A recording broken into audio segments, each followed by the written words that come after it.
Welcome to the Dwayne Kerrigan podcast, and I'm your host, Dwayne Kerrigan. With 35 years in business and close to 30 ventures across 12 industries, I've seen a lot. Amid the celebrity allure of entrepreneurship, many exceptional entrepreneurs remain shadowed. Here, I team up with these hidden talents to unveil their challenges and successes. Dive in with me to unearth entrepreneurial gems, learn from our experiences, and get educated. Hey everyone, just got done a second conversation with Master Co. So this is the third episode. There's two more ahead of this. If you didn't catch those, go back to last week or the week before and tune into them. You'll want to have that as a precursor because this is a rubber meets the road where he lays out a processes of exercises and meditations that help us to, calm the mind, move from, what is uncomfortable for us, whether it's frustration, fear, anger, sadness, depression, to a better state.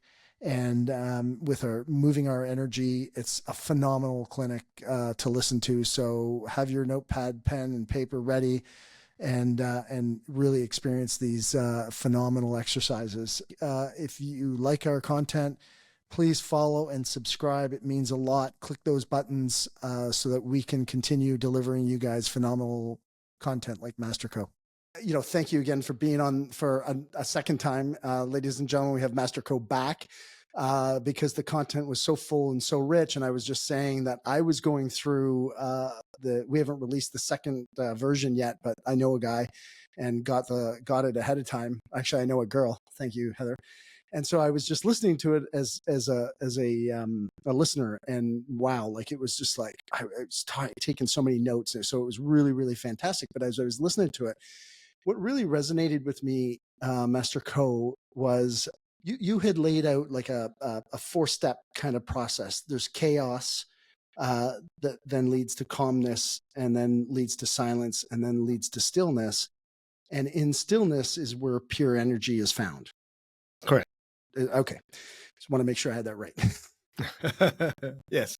What dawned on me, and this is, I think, my thought process going into this when I was listening, was there are so many people out there and in business, but just in life, who are hurting, who are feeling pain.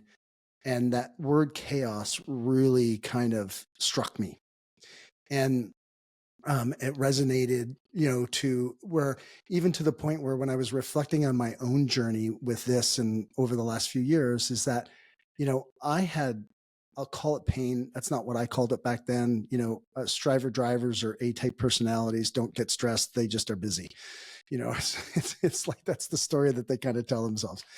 And I just found, that word chaos, kind of really, really explained really a lot of what kind of I realized that my life was a lot of chaos, and there was little peace, there was little joy.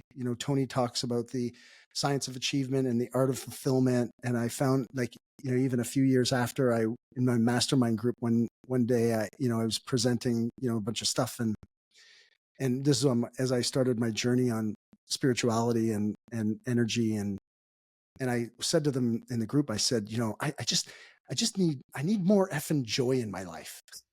And I said it in that kind of tone, and they're like, oh, well, that's going to get you joy. Yeah. So what I was hoping to get from you was a little bit of explanation for the people who are not aware that they are stuck or in chaos or in this painful, they've got some pain underlying, they don't experience joy, they don't experience fulfillment. They struggle with either sadness, depression, frustration, anger. What would be the way for people to kind of become aware, and what would you suggest, like the steps from chaos to calmness? Because we can say that, and those who have been on the path kind of get it, but the rest, they go, I don't know, and then they just stay in pain. So I'm wondering if you could just enlighten us. Thanks again for having me, Dwayne. I think another term that some people might be able to relate to. So you have chaos. You can also use the word turmoil. And to get to the part you say, oh, they want to have more joy, more love, and so on, so on, so on, you have to first look at it this way. If I have a cup of old coffee, there's two ways I can have a fresh cup. I can keep pouring new coffee into it until it displaces the old coffee, or I dump the old coffee and then put new coffee in. Most people are doing that. They're pouring new coffee into the old coffee. Hopefully, it will displace it. It will work eventually, but it's too much effort and tremendously wasteful. What do I mean? Most people, when they say they're angry, they're upset, they're depressed, they don't realize that these thoughts and emotions are basically products that they created, which I covered the first time. So let me just develop this. Until a person realizes that every thought, every emotion they have is something they created or generated, those thoughts and feelings will control them. Okay? So, for example, if somebody's angry, they're sad, they're depressed, let's just start with that one. So, whatever reason they're having those experience, they're feeling it. Let's say 5 years ago, somebody hurt them or something bad happened, whatever it is, our response to it was that certain emotion. Here's what happens.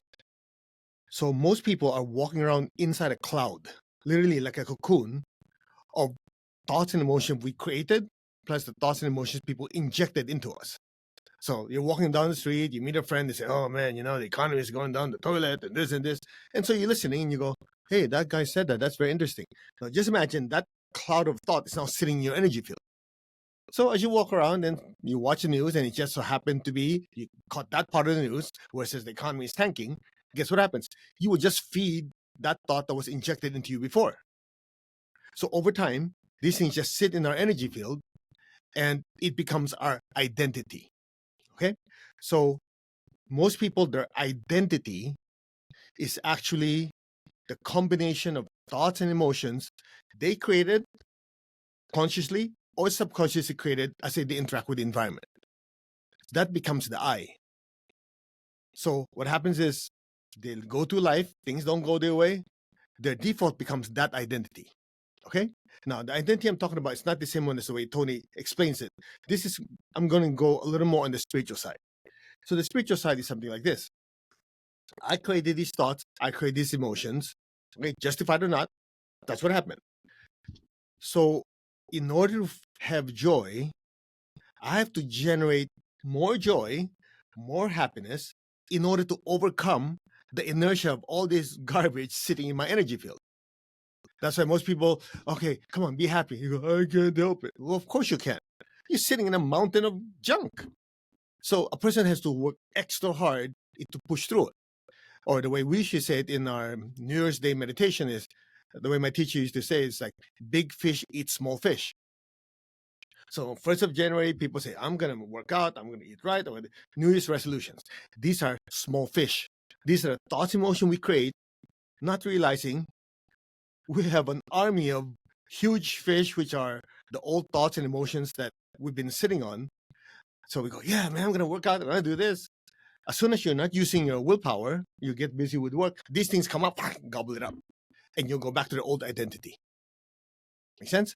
So yep.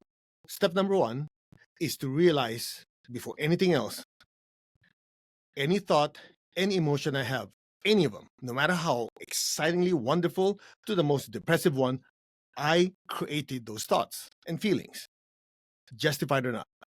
That's the first thing. Now the question is why? Without that realization, we give our control away. Because we realize, hey, I created this, so therefore I can choose not to create it. I can choose what to create, and whatever I create with a proper technique, I can get rid of it. So that alone restores you to your identity, your spiritual identity, the I am within you. I am, in Tony's word, I'm the voice. Remember that?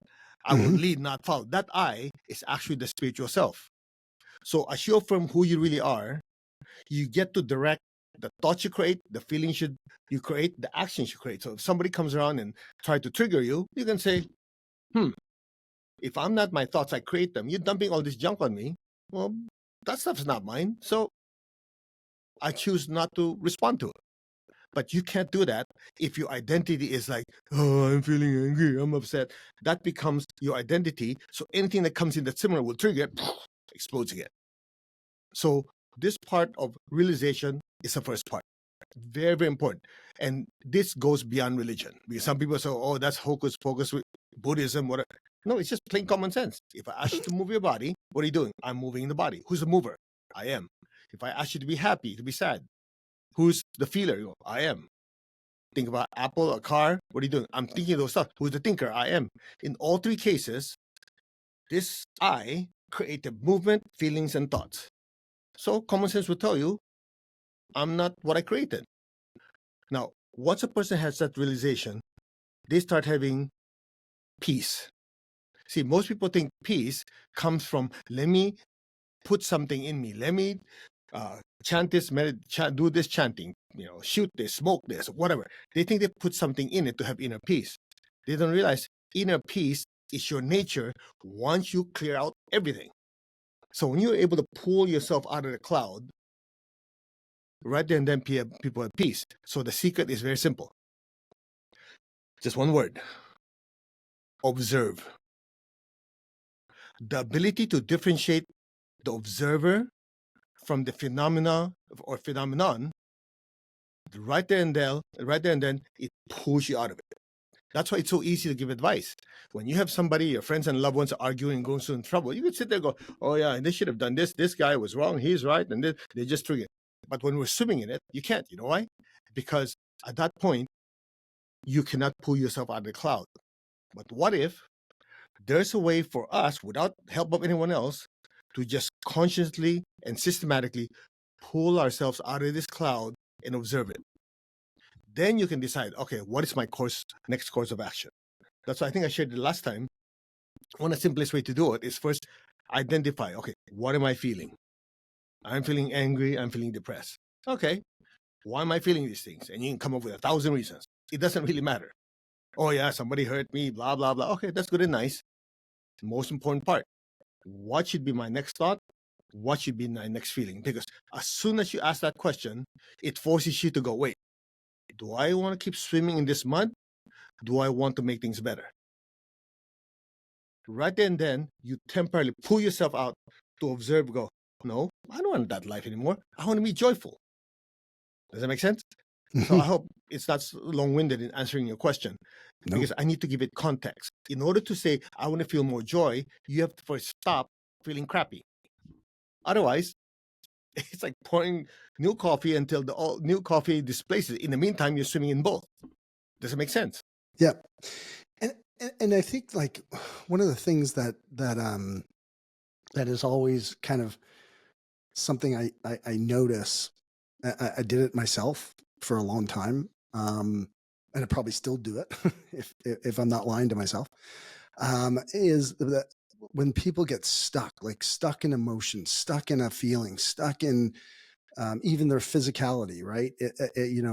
And those are the ones that I hurt for, that I feel for, because that I just want to be able to, like, as somebody who interviews people and tries to get the content, and it's like, for those people who are really stuck, like, I can see that. I know some people who can do those things that you're talking about, but I also know some people, and also people that are close to me, really close to me in my life, where they are stuck in either inaction, a lot of inaction, and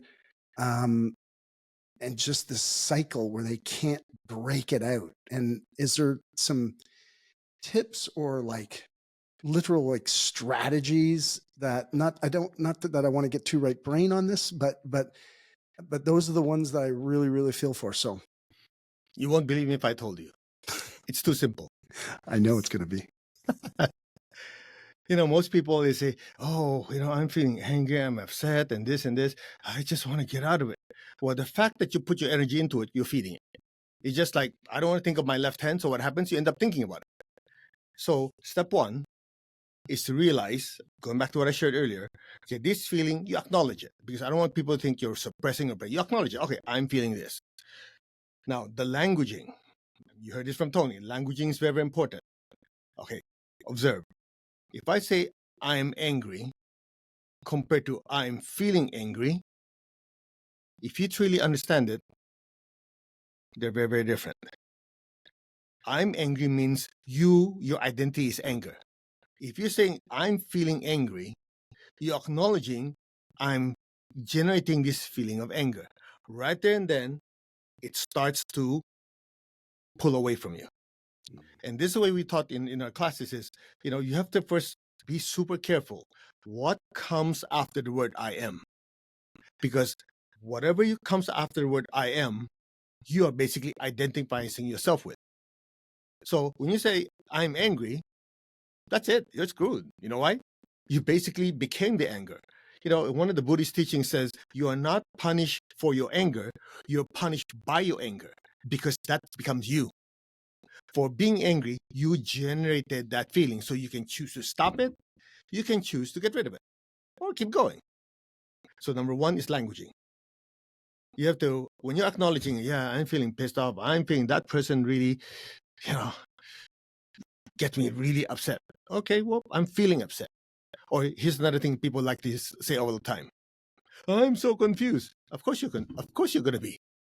You're saying basically the I is called oftentimes confused. But if you say, this subject is really confusing, you're guarding your consciousness to say that everything is happening outside of the I. That gives you back your control. Okay? That's the first part. The second part is this. This is the part where it gets a little weird, so just bear with me. Okay. In the Catholic tradition, there are sacraments, right? And this particular sacrament where you go into a little box and emotionally vomit on the priest. You remember that? It's called confession. Yes. Right? Bless you, Father, for I've sinned. My last confession. You pull out your iPad, you scroll through your sins, and you unload in the guy. Right? And then after you're done, the priest goes, okay, my son, my daughter, do this, do that, do this. So you ask yourself, have you ever sat in front of someone when they emotionally unload on you? You feel horrible. Now, what do you think is happening to the priest sitting in the box?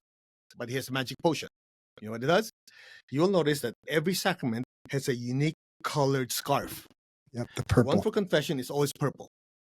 The question is why? Don't bother asking your priest. When students are priests, you ask them, they don't know. For them, it's a ritual.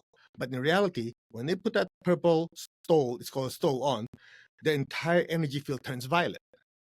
The color violet is anti-negative thoughts and negative emotions. That's why some people, when they're praying or meditating, they see flashes of violet light. So, having that as a backdrop, here's what happens. When you're feeling angry, upset, you're feeling stuck, technique number one, visualize that feeling in front of you like a cloud. Step number two, imagine your hand with almost like a violet fire, just say erase and disintegrate. You do that at least 5 times each time. So I'm feeling angry, upset. Okay, visualize that event that pissed me off over here. Visualize I have violet fire in my hand, erase it, burn it, disintegrate it. You do it 4 or 5 times. By the time you get to the third or fourth part, you go, well, maybe it's not as bad as it is. So let's play it out. What's actually happening? First of all, Dwayne, I'm sure you heard many teachers do this. If they get a volunteer, somebody's angry, upset, they will say, okay, this thing that you're feeling, if you had a color, what color is it? Right? If you had a texture, what would it be? If it smells, a person says, yeah, it's dark gray, it stinks, it tastes bad, so on, so on, so on. After that, they go through the process like NLP, and then afterwards, they ask you again, oh, how does it feel now? Oh, yeah, it's brighter colors, smells good, smooth, and so on, so on.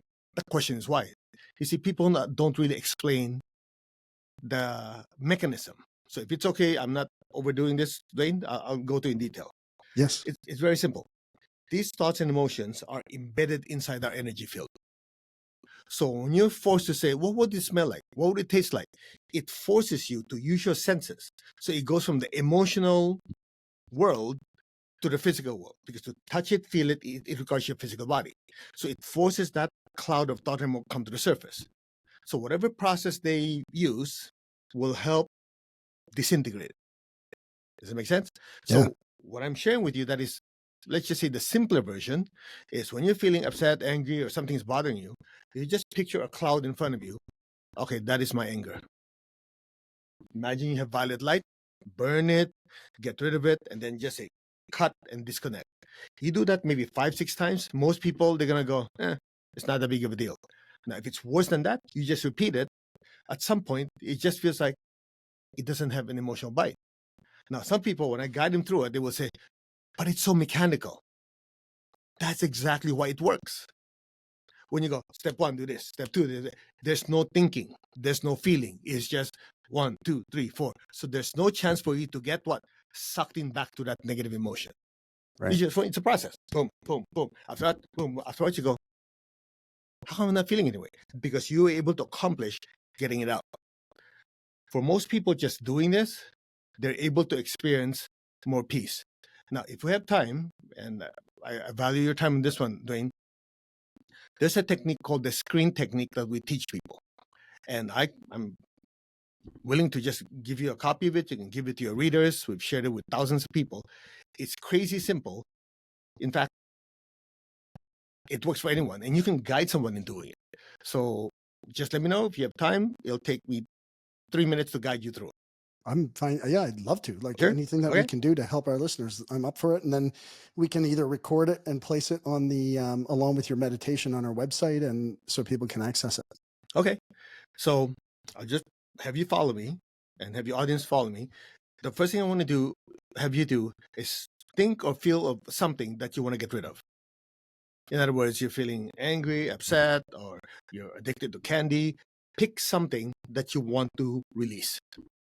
So instead of just going to the technique, I want you to pick something so you can see a before and after comparison. Anything. Okay. Got it? Okay. Yep. Now, the important thing to this, you have to follow it step by step. Okay, put your hand like this. Draw a square with your hand. Okay? Just draw a square or rectangle. So this is your whiteboard, like a white screen. Okay, let's do it again. Ready? 1. Draw a rectangle screen in front of you.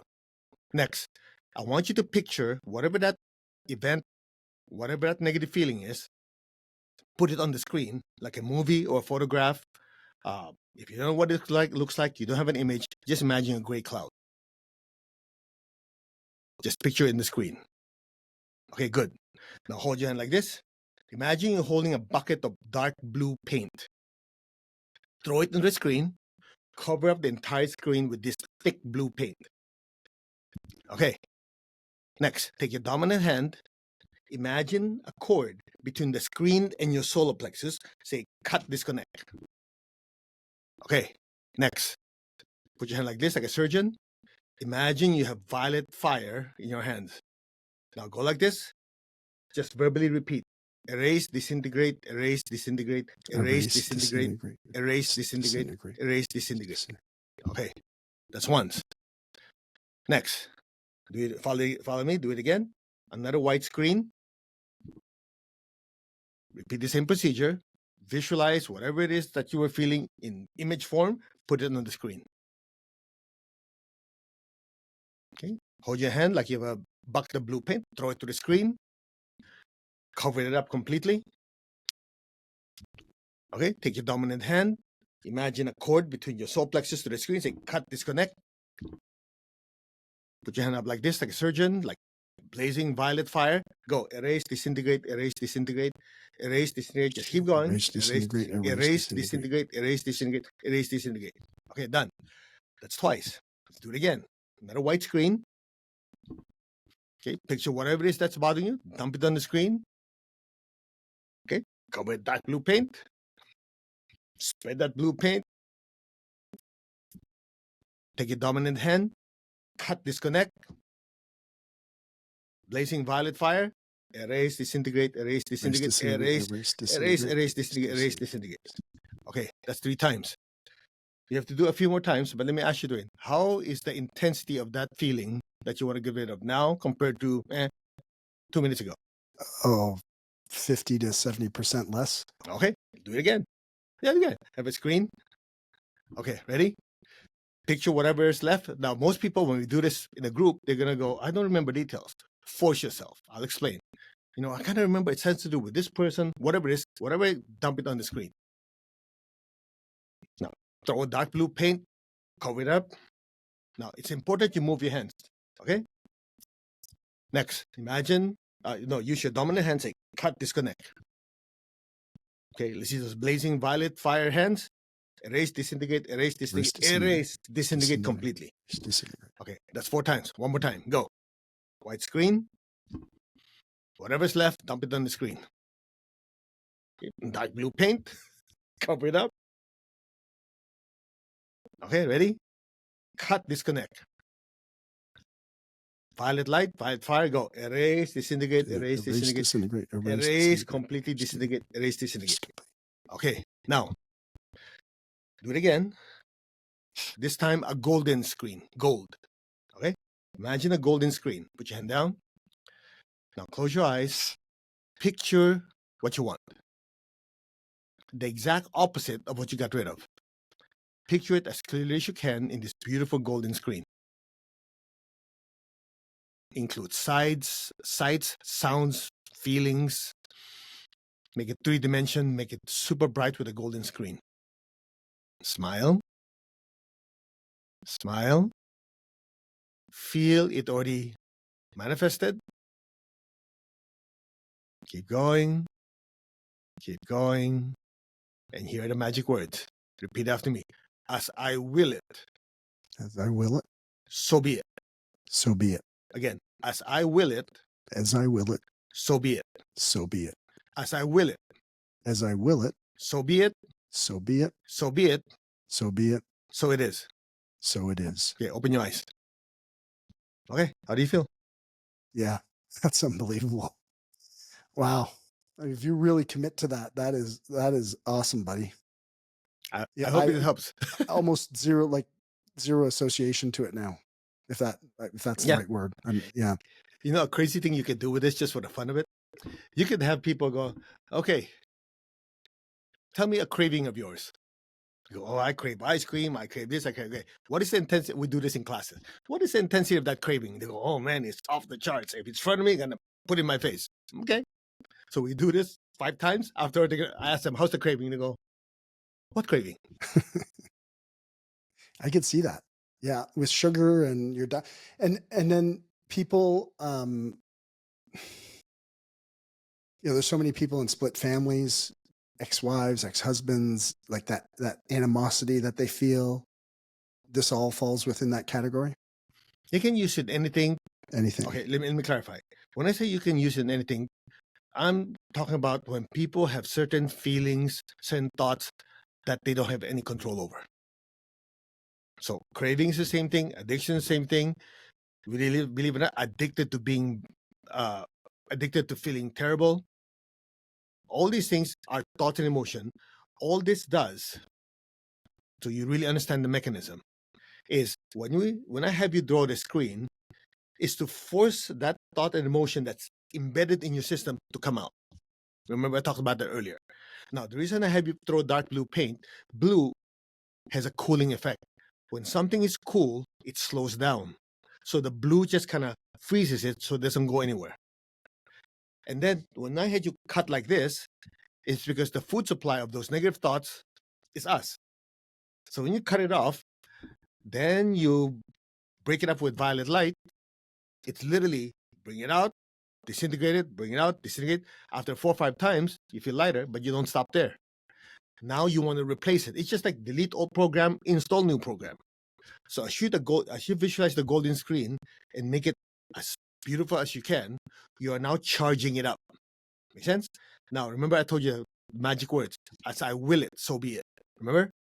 Those are not just like, religious hocus pocus stuff. When you say, as I, now you're affirming, I am the spiritual self, the soul, who's doing it actively. As I will it. It's not like I'm just going to let things happen.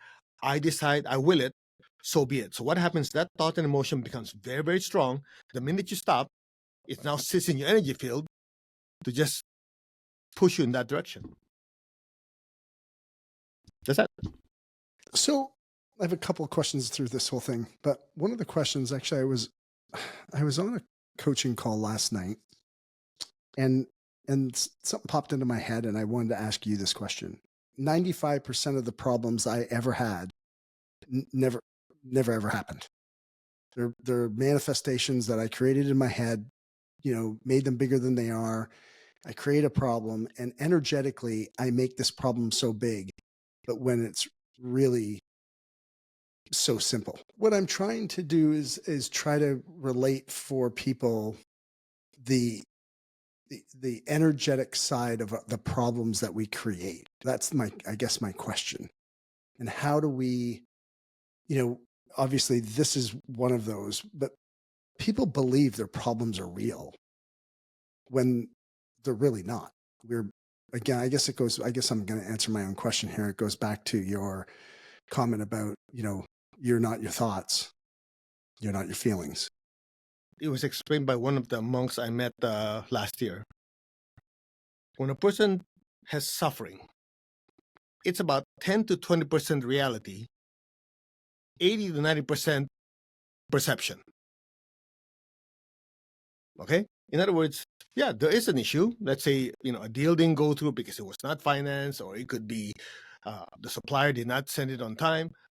Any of those. So, yes, there is a reality of it, because I don't want people to think, oh, just because you do energy, everything you just visualize it goes away. No, there's a reality of it. You cannot just visualize your problems to go away. But it's a matter of understanding it. Let's say it's like 10% or 20% reality. The other part of it is how we respond to it. So if you spend the next 80, 90% of the time worrying of it and feeding it energy, then you suffer. But if you look at it, okay, it's 10, 20% issue. The rest of the time, I'm going to think of the solution. Then your suffering ends right there. Does that make sense? Yeah, 10, no. 20% reality, the rest of it is our perception of it. Yeah, it makes total sense. And I guess part of what my outcome, I guess, is to try to get this to a very practical process for business people, because reality is this is a business podcast. I have my own excitement and enthusiasm around my experiences of energy work and spirituality and trying to deleverage the ego and all that kind of stuff, but I don't want my agenda to drive the podcast. So I'm trying to be, for those people, I'm thinking about everything that I'm kind of thinking about right now is these people who are stuck. They feel their business problems are them, that they can't get out of it. They and then it leaks into their personal life and their life with their children and their intimate relationships. And so I guess I'm a sponge for and interested in what else, would you suggest to people that they, could do to help break that pattern that they keep circulating? If somebody comes to me and exactly what you just said and asks me what I recommend, the first thing I would make everyone realize is energy goes to put where you put your attention to. Or as Tony says, where focus goes, energy flows. Right? Now, unfortunately, I've noticed some people, they just say it, but they don't really understand what it means. So if I spend my time thinking of how this thing will not work, believe it or not, you're feeding it. And the more you feed it, the harder it is for you to get out of it, because as you feed it, it hangs on to you. Okay? So if somebody came up to me with exactly what you just said, I'll let them realize, okay, energy goes where you put your attention. The more you put your attention to this, the more you're making it worse. You're feeding it. Number two, I would recommend to do a meditation. Now, why do you use meditation? Because when you're meditating, what do most people do? They make the room dark, they make sure the room is quiet, they play some music, whatever. In other words, they're isolating themselves into a space that is less chaotic, tumultuous, right?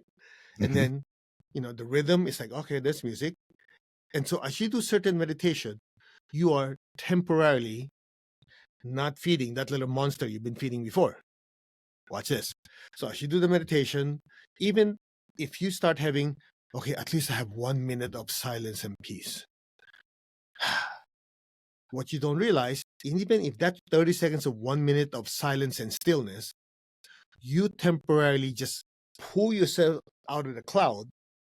And then from that stillness and peace, you look at the problem again. you'll notice you look at it from a completely different viewpoint.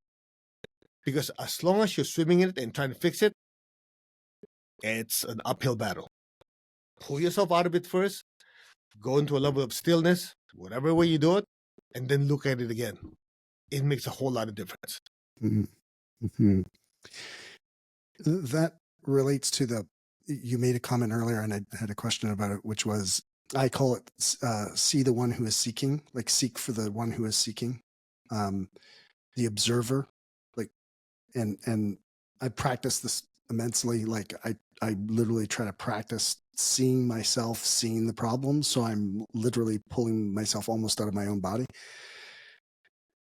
Can you help people with trying to, how that works, like how they could practically make that happen for themselves, to be the observer? Because so many people, like, I know I struggled trying to pull myself out of, and once I learned, it made such a huge difference. Sure, let's do it now. Okay. Make sure, again, they're not driving, they're not operating heavy machinery. Hello, Okay. everybody, again. Okay. All right. Just make Yep. sure, don't be closing your eyes, be still, with your hands in the wheel. Okay. Ready? Yeah. Okay. So close your eyelids. Sit as comfortably as you can. I want you to just observe how your posture is. Observe your sensation of your feet on the floor, whether on the floor or not on the floor. Are they comfortable, not comfortable? Just observe. Yeah. Observe the position of your knees, your thighs, your hips. How do they feel against the chair? Are you comfortable, not comfortable? Is your posture relaxed, or are you slouching? Just observe. Then observe your chest, your shoulders, your head, your face. Just observe how your body is right now. What is it experiencing? Is it relaxed or not? Just observe. Then ask a simple question, but don't answer it. Ask a simple question. Who is observing all this phenomena? Don't answer it, just ask the question. Who's observing the body sitting down, comfortable now? Who is observing all of these? But don't answer it. Just be still and wait.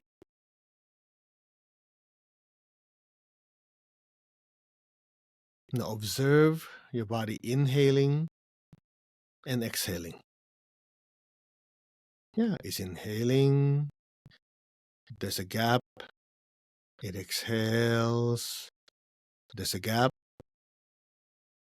It inhales. There's a gap. Exhales. There's a gap. And ask the question again. Who is observing the breath going in and out of this body? Don't answer it. Just ask the question. Be still.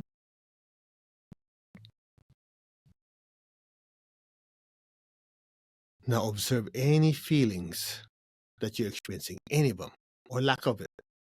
Just observe. Are there feelings of peace, anger, stillness, any feelings at all? Just observe. They're like clouds in the sky, you're just looking at them. And then also ask the question, who is observing these feelings? But don't answer it.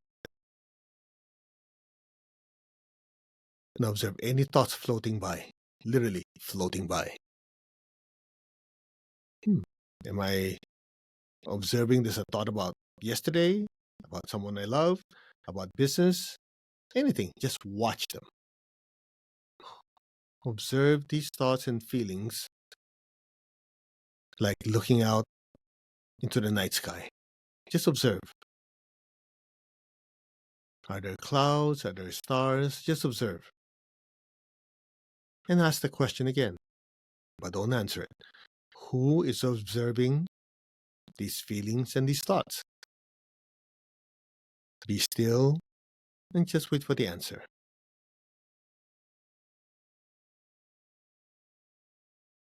Observe the body again. Who is observing the body? Who is observing these feelings? Who is observing these thoughts? Be still and wait for the answer to come to you on its own.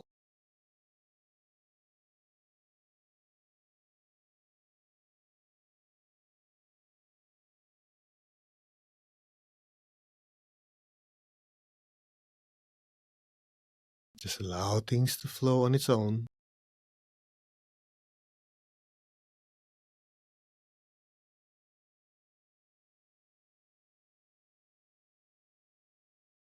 Maintain your stillness. If a thought, a feeling comes up, just watch it again. Oh, there's a thought. Oh, there's a feeling. Interesting. Who's observing these things? Again, don't answer it, just observe them.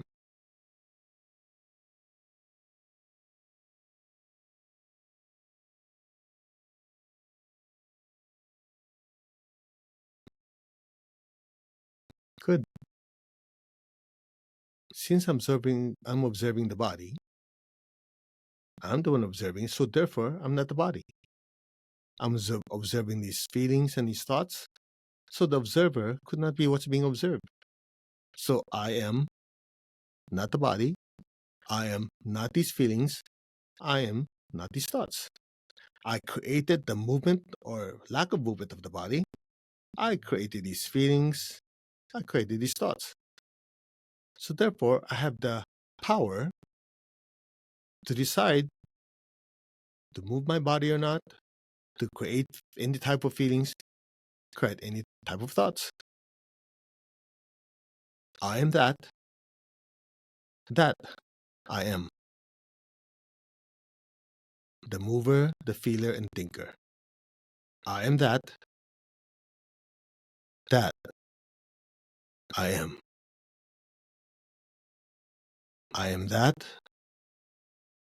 That I am. Be still.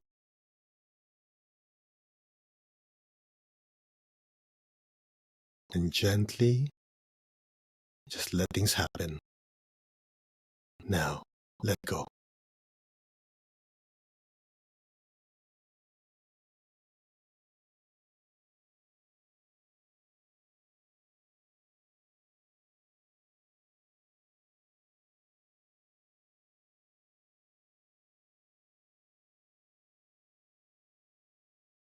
Gently, slowly, very gently and slowly, kind of wiggle your fingers, your toes.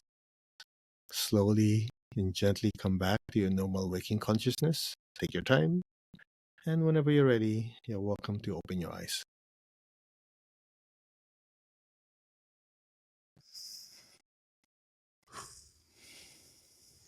Ladies and gentlemen, anybody who was driving during that and you fast forward it, you need to take some time and go back and try that. That was amazing, Master Co.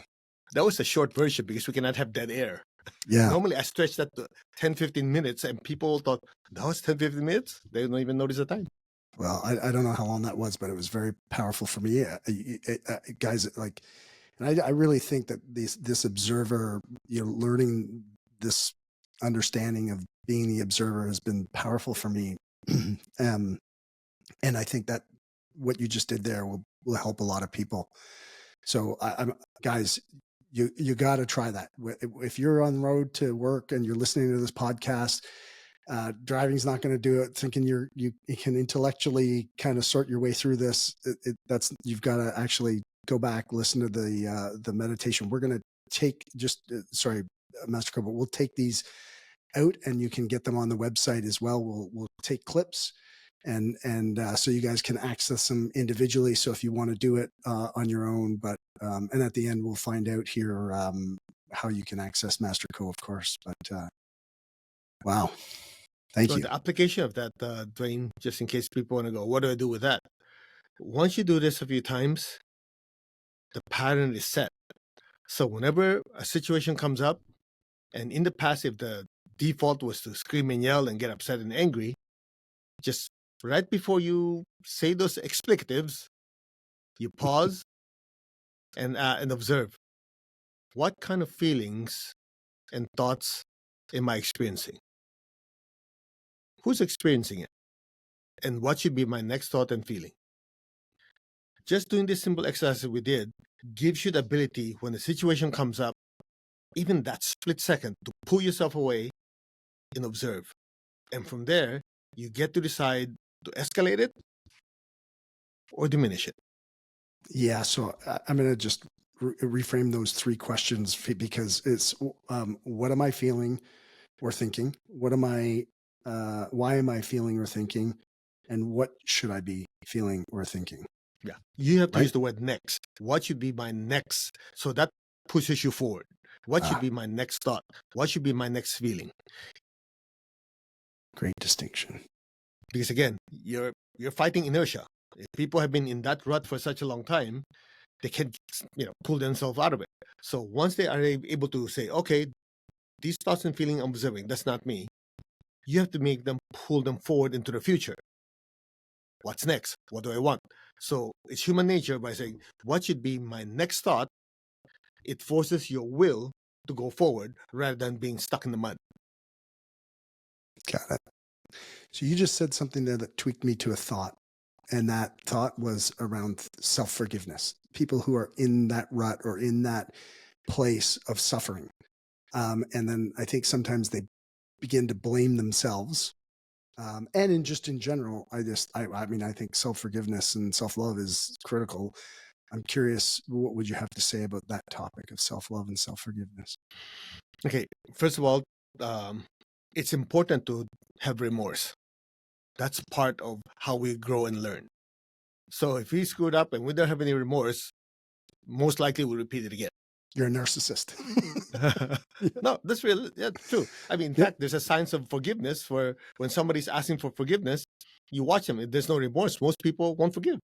So I think to our identity, we have to realize, okay, I lost control. I did certain things I shouldn't have done. Now, here's the critical part.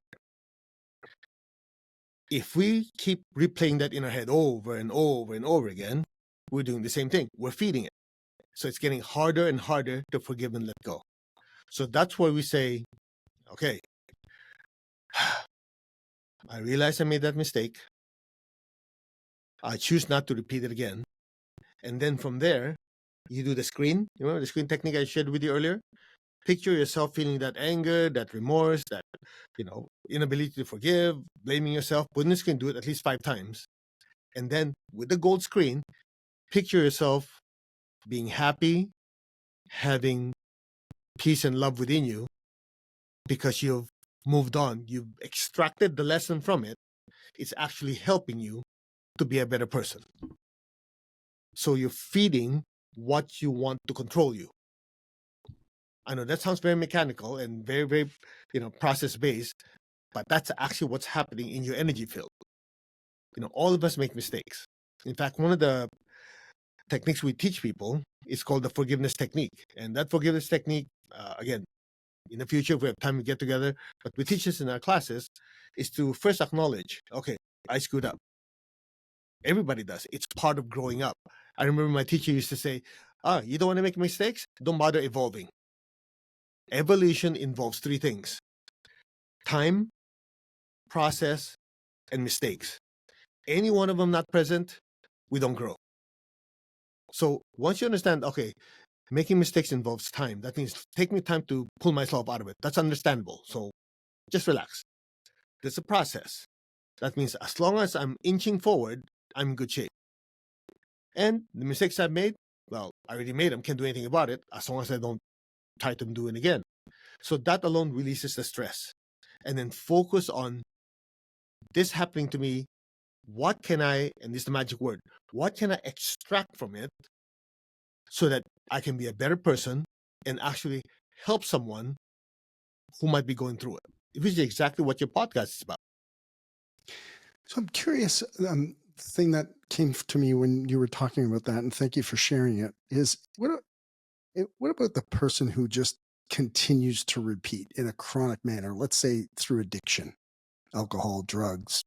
What would be the next elevated advice, or is it the same process and just continue over and over and over again until, because there are people who just, you say, yeah, they make mistakes, and then, remorse is okay, but then, they do continue to repeat them. And then, at some level, they use that as a tool to beat themselves up with, it seems.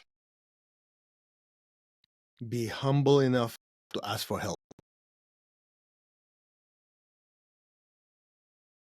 That sounds elementary, once we realize, hey, this is beyond what I can handle now, be humble enough to ask for help. I wish I can give you like a magic wand, do this and it's all gone. But some people have been, because of whatever reason, their parents were addicts or they are, or circumstances, whatever it is, they can't get out of it. Nobody ever said that you have to be a lone ranger. There are people there that love you, but you have to realize when a person's swimming in that cloud that's just so thick, they almost feel like I can't do anything about it. So to even ask for help, they already gave up. So just by saying, there's nothing wrong with asking for help. So that's one. Number two, in what I do, in pranic healing and everything, there's technique for self-healing. There's also the part of it where when you work on someone or have somebody work on you energetically, it's much easier than you having to deal with it. For example, let's say you have back pain. Okay, there's techniques that you've seen, Tenil showed you. Okay, there's technique for doing healing back pain. But when you're dealing with back pain, number one, you're dealing with the pain. Number two, you're trying to remember the technique. Number three, you're trying to do the technique while you're dealing with the pain. What if you have somebody who knows what they're doing? You just lay down there, okay, help me out. It works faster. Right. Make sense? So same thing. If somebody going to addiction, going to a difficult time, okay, at least the first part is, as most of you know, by realizing, okay, I do realize I have to deal with this. The next step is I do what I can, and then ask for help. Speaking of Pranic, where do people find where they could, if they wanted to experience pranic healing, and where would they find that? Okay, Pranic Healing is it's a worldwide organization. It's just that I'm based in the United States, and this is quote unquote my territory, but I teach all over the world. They can go to my website, mastercode.org. They can go to pranichealing.com. Now people go, Pranic, what is that? Just imagine panic with an R. Easy to remember. Because when people coming, I want to learn that planetary healing. No. Pranic, panic, put an R in it. Right. Yeah. Right. Pranichealing.com. Or if they're listening from a different country, just search Pranic Healing. It's in now over 120 countries. Oh, wow. Wow. And then all over the United States, do you have people that you've taught that are practicing it and teaching it, I guess, Yes, around we the have US and in we have Canada? instructors in Canada. We have one in Victoria, and we also have a center in East Coast. I think it's I don't know. What are the major cities in Canada and the East Coast? Toronto, Montreal, Toronto. Vancouver. Yeah. Vancouver, Toronto, they have it. Yeah. Yeah, great. We have almost, I think over 50% of our listeners now are from the US. So, that's where I spend most of my time now. I can't thank you enough, Master Co. It's crazy. And I want to actually lend some, I obviously shared a couple of stories, but there'd be one last story that I would share about pranic healing specifically. This goes back a few years ago, but we were in Dallas, and I think you were in California. We got a message. My son had been stabbed at a party. He went into surgery. We flew home from Dallas, and post-surgery, he's fine. Everything worked out, luckily, knock on wood. But he was in the hospital, and he was experiencing excruciating pain. The pain medication that they were giving him post-surgery was not even it was not affecting him whatsoever. I forget what it was. Didn't matter what it was. But on the floor of the hospital, there was no doctor on staff, and the nurse, the medication they needed was on the next floor above, but she didn't have access permission or whatever it was to get that medication to give to our son. And he was for hours in pain, and we were going nuts. It was awful. We videotaped it. Like if I showed you the video, you was nuts. So we went outside the hospital. Like I had some friends in medical marijuana. We were trying to get some gummies for him, all that kind of stuff. That wasn't and then Tenil said, we should call Master Co. And she reached out to you. I don't know if you remember, this is a few years ago. Yes, I can't barely remember now. Yeah, he's 23 now, and he was 18 at the time when he got stabbed. And we called you, and you did a remote pranic healing therapy for him. And within 5 minutes of you finishing, he had zero pain. He never got any more medication. It was like, maybe zero is an exaggeration, but like an ache. It was achy, not like excruciating pain. And that was like, it blew my mind that, and you know, part of us, like part of that right brain, you go, oh yeah, well, something must have happened. Whatever. But I mean, and that, ladies and gentlemen, like that is as honest a true story, I swear on the life of my children and everything that's of value to me. And like this, if you have, you know, issues, try Pranic healing, because it works. I wouldn't say it if it didn't happen to me personally. So Well, thank you for sharing that. Yeah, that's quite a while back. yeah, 5 years ago. And you were so generous, as you've been generous with us here. And I know you have a heart out here. And so it is time. How can people find you? Your website, you mentioned it. Masterco.org is the easiest one. So they don't have to think, you know, what dot something. Masterco.org. That's it. And they can access your meditations and all that kind of stuff on that website. It's a great website, guys.